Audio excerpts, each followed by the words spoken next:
Bon, au départ de son épopée, hein, Van Damme fait une erreur, il va se paumer aux États-Unis. Il veut à tout prix travailler au sein d'Hollywood et il supplie Menahem Golan, qui est un producteur juif pro-israélien, de lui donner du travail. I was sitting with my wife in a French restaurant, and here comes one of the waiters, a handsome young man, holding two plates of soup. And he says to me in French, "Vous êtes Monsieur Golan?" I said, "Yes, I'm Golan." He picked up his foot, right foot, and he rubbed my head. The soup did not move. I kick above his head, and he give me, my friend, tomorrow come to my office, we'll talk you and I business. And I go to his office, and I try to provoke some sorts of dialogue. And I took my shirt, my jacket, and I show, I've got muscle. I can do the split. So I take a chair, I pull back for the vision, I go, wow, in the split position.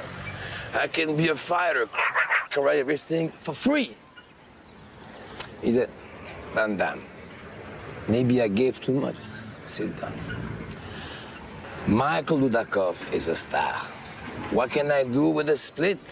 The muscle. I need acting. Sorry. I go, Menahem, please, man, I get to... I was like, I break down. And he looked at me like, with this big heart. Like, don't go next to me like this. Sit down, okay. And he see me, like, I'm so sorry. I'm sorry if I cry. I'm fucking sorry. And then he think, Karin, bring me Bloodsport. And she come and he go, you want to be a movie star? I'm gonna make you a movie star. Bon, Menahem Golan, au départ, il n'a rien demandé, mais il va intégrer Van Damme dans son rapport au monde, qui est pro-israélien. Et donc, il va proposer à Jean-Claude Van Damme le premier rôle dans Bloodsport, et qui est d'interpréter le personnage de Frank Dux. Frank Dux est un juif canadien dont les parents seraient réchappés de la Shoah. Il a des liens, ça ressemble beaucoup au profil de Seagal, hein, Frank Dux. Il prétend avoir été un agent de la CIA envoyé sur des théâtres d'opération. Il se part de titres qui n'existent que dans sa tête. Et bon, bah, finalement, Van Damme se retrouve à interpréter un héros juif sioniste.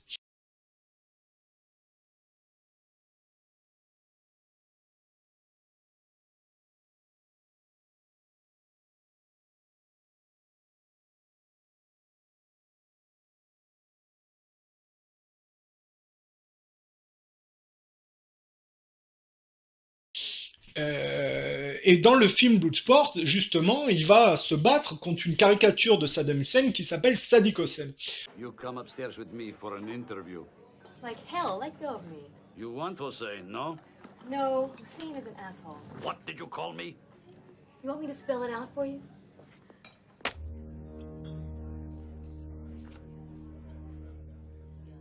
Leave the girl alone.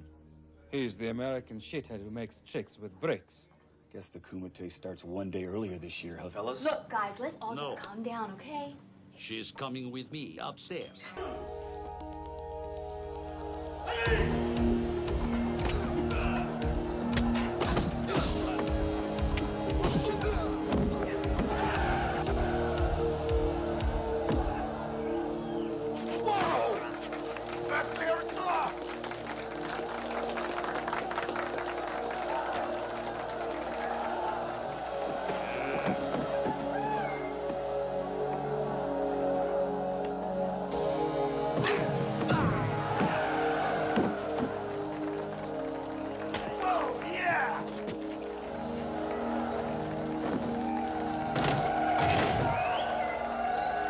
Donc on voit bien que c'est pas un hasard si ces choses-là se produisent, c'est parce que Menahem Golan, qui est un juif pro-israélien, est à la tête d'une société canon et d'un groupe Globus Golan qui fait de la propagande pro-israélienne et qui se sert d'Hollywood pour les intérêts de sa communauté juive sioniste.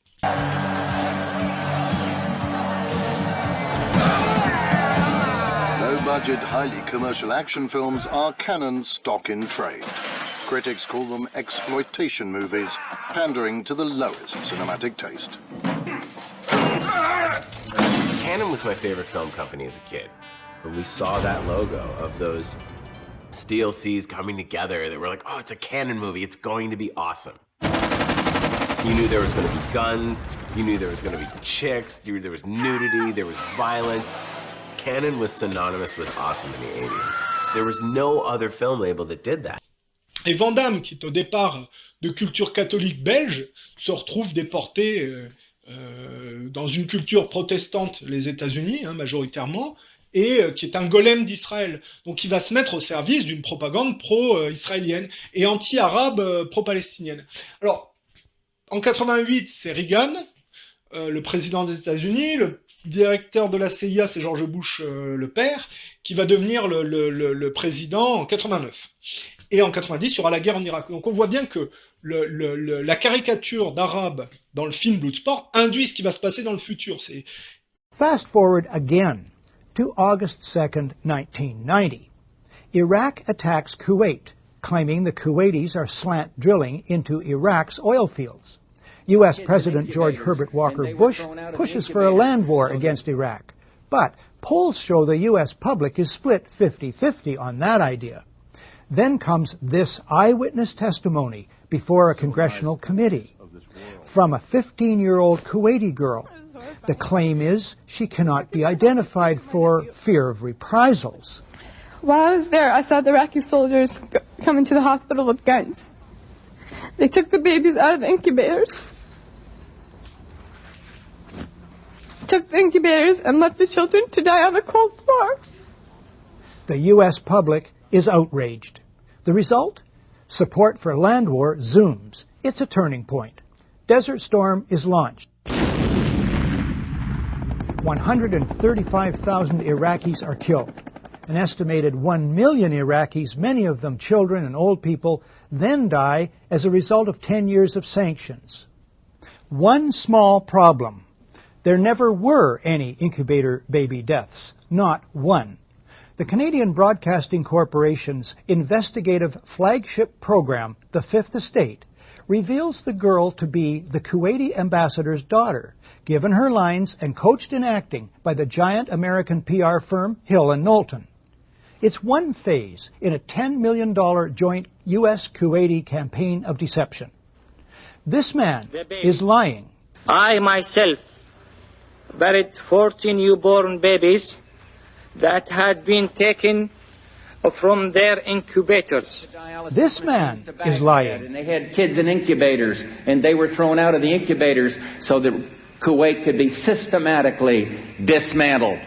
There were a lot of people who participated in a conspiracy. Yes, an out-and-out conspiracy of fake organizations, false documents, fraud, and disinformation. So, if a new man named Bush is in the White House and helps engineer a brazen deception in order to achieve global geopolitical goals, as well as domestic and personal ones, it wouldn't be a first, would it? Le fait que Hollywood soit tenu par des juifs sionistes consiste finalement à manipuler l'inconscient collectif au profit d'Israël.